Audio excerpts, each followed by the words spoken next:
Ayushman card बनना चाहिए और नहीं बना है तो वो आयुष्मान कार्ड बनवाएंगे अगर वो अधिकृत है, आयुष्मान के गरीबी की रेखा के नीचे हैं और जो फॉर्मेट पूरा कर रहे हैं, नहीं कर रहे हैं तो उनको हम जानकारी भी देंगे। औपचारिकताएं या आपने लेबर का रजिस्ट्रेशन हो, ये आपका मुख्यमंत्री ने जो योजना चलाई उसमें हो, या 2018 में जो रजिस्ट्रेशन हुए थे उनमें हो, या ये राशन कार्ड जो है वो हो। हाँ, इसी प्रकार प्रत्येक योजना चाहे वो प्रदेश की हो चाहे वो केंद्र की हो, इन योजनाओं की मॉनिटरिंग होगी ताकि इन योजनाओं का लाभ जनता तक पहुंचे। आज तक मैं समझता हूं ये योजना कहीं भी किसी भी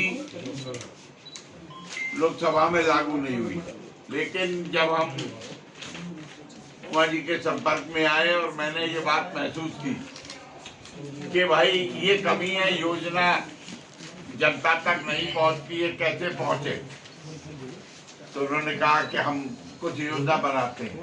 इन्होंने योजना बनाई और ये तो अब ये भी तत्पर है, जब साक्षर नहीं है, आपने विज्ञापन दे दिया, उन्होंने पढ़ लिया या सुन भी लिया, वो फॉर्म ही फिलअप नहीं कर पा रहे हैं, प्रोसीजर क्या है वही अडॉप्ट नहीं कर पा रहे हैं।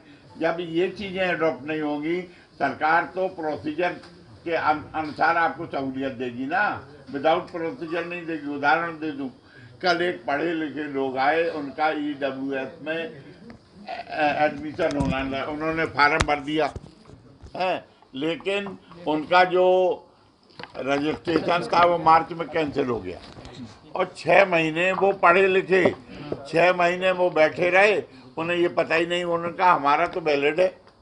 अरे भाई, मार्च में जो क्वालिट हो गया 8 महीने बाद आप कैसे हो जाए? आज पढ़े लिखे लोगों के देखते ही नहीं।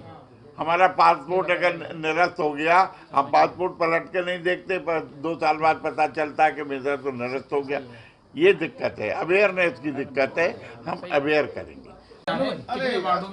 कानपुर लोकसभा में पहली बार बाढ़ मित्र योजना हम शुरू करने जा रहे हैं और वो स्वनीति ऑर्गेनाइजेशन है, उनके सहयोग से शुरू करने जा रहे हैं कि हर वार्ड में एक हम पेड आदमी नियुक्त करेंगे, उनकी ट्रेनिंग देंगे, उनको ऐप में बताएंगे कि वो वार्ड में घर घर जाएंगे और उस घर में पता करेंगे कि सरकार की किस योजना की तुम्हें आवश्यकता है, उस योजना का लाभ मिल रहा है कि नहीं मिल रहा, इसमें कठिनाई क्या आ रही है, ये जाएंगे, फिर वो ऐप में फीड करेंगे, फिर हम उस ऐप के माध्यम से सारी कलेक्ट करके जिलाधिकारी से, कमिश्नर से, संबंधित अधिकारी से बात करके उन लोगों की समस्याओं का समाधान कराएंगे। उससे लाभ ये होगा कि जो सरकारी योजनाएं आती हैं नीचे तक नहीं पहुंच पाती हैं, और इसमें केंद्र सरकार ने भी प्रयास किया है और भी प्रयास होते रहते हैं। तो ये हमने नया प्रयोग किया है स्वनीति के माध्यम से कि हम पेड व्यक्ति के रख के ट्रेंड करेंगे और उनकी हर महीने मॉनिटरिंग होगी, हर महीने मीटिंग होगी कि आपने महीने में इतना काम किया, और जो पेमेंट होगा वो ऑनलाइन ही उनके बैंक में होगा, कैश का कोई। लेकिन हम चाहते हैं कि सरकार की योजनाएं चाहे केंद्र की हो चाहे प्रदेश की हो, वो जनता तक पहुंचे। आपको क्या लगता है सांसद जी कि ये योजनाएं जो जिम्मेदार हैं वो जनता तक नहीं पहुंचा पा रहे हैं, ताकि आपको इसकी जरूरत पड़ रही है? नहीं, ये नहीं है। देखिए, अवेयरनेस की कमी है। तमाम लोग ऐसे हैं भारत में आज भी बिगड़ पढ़े लिखे हैं, क्योंकि हमें यहाँ साक्षरता 68% है, तो बाकी लोगों को योजनाओं का पता ही नहीं रहता। सरकार योजनाओं को प्रचारित करती है, सब करती है, लेकिन हर व्यक्ति तक नहीं पहुंचा जा सकता। तमाम लोग कैंप लगाते हैं, शिविर लगाते हैं, फिर भी जागरूकता आई है आज भी कि आप देखें कि 70% 80% लोग उन योजनाओं का लाभ ले रहे हैं, लेकिन अभी 30% तो बच रहे हैं ना जो उनकी ज़रूरत है। आज झुग्गी झोपड़ी में आप चले जाइए, आधार कार्ड नहीं बने होंगे। हम जाएंगे झुग्गी चौपड़ी में, उनके आधार कार्ड बनवाएंगे। सर मेन बात यह है कि इनको पेमेंट कहाँ से जाएगा, कौन सरकारी फंड से आएगा, क्योंकि कोई अगर पे ऐड है तो कौन देगा? एनजीओ देगी, ये स्वनीति ये देंगे। तो एनजीओ किस आधार पर दे रही है, मतलब क्या आप सामाजिक काम करना चाहती हैं, क्यों दे रही हैं? हमारा ये सामाजिक, ये सोशल एंटरप्राइज है। सर बात तो हो गई। ये एक सोशल एंटरप्राइज है, सॉरी हिंदी में मेरा, हाँ ठीक है, ये सोशल एंटरप्राइज है। तो जब सर ने बोला था तो हम लोगों को ये लगा था कि ये करना ज़रूरी है। सरकार बहुत कुछ कर रही है लोगों के लिए, लेकिन कुछ लोग तक ये पहुंच नहीं रहा है, या तो उनको मालूम नहीं है, या वो फॉर्म नहीं फिलअप कर पाते हैं, या वो फॉर्म फिलअप करते हैं उनके आधार में शायद कहीं फ़ोन नंबर का गलती है, तो उन तक ये पहुंचता नहीं है।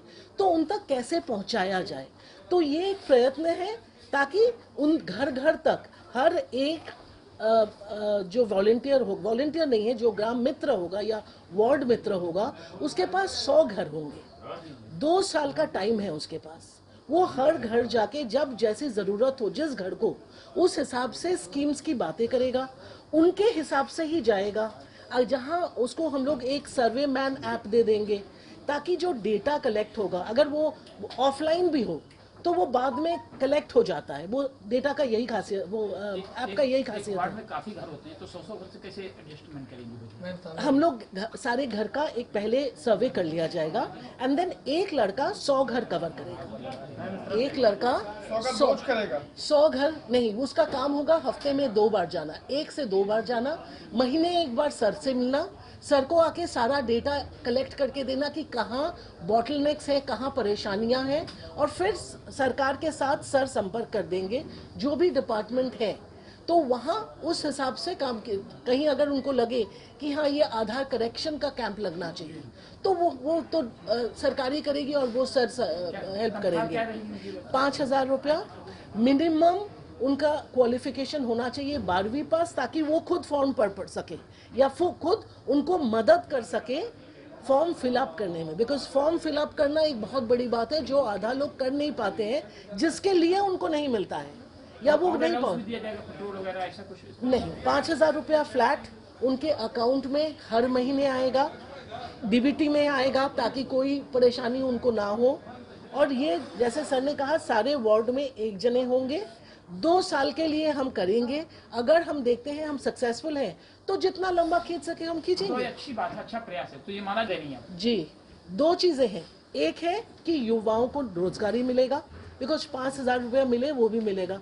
दूसरा है जो सर बार बार कह रहे हैं कि स्टेट गवर्नमेंट का और सेंट्रल गवर्नमेंट का इतना स्कीम्स है कि हमारे देश में कोई चीज की कोई कमी नहीं रहेगी। सरकार ने इतना बंदोबस्त किया है, लेकिन उनको पता नहीं है, या वो भर नहीं सकते, या उनका कहीं रुक गया।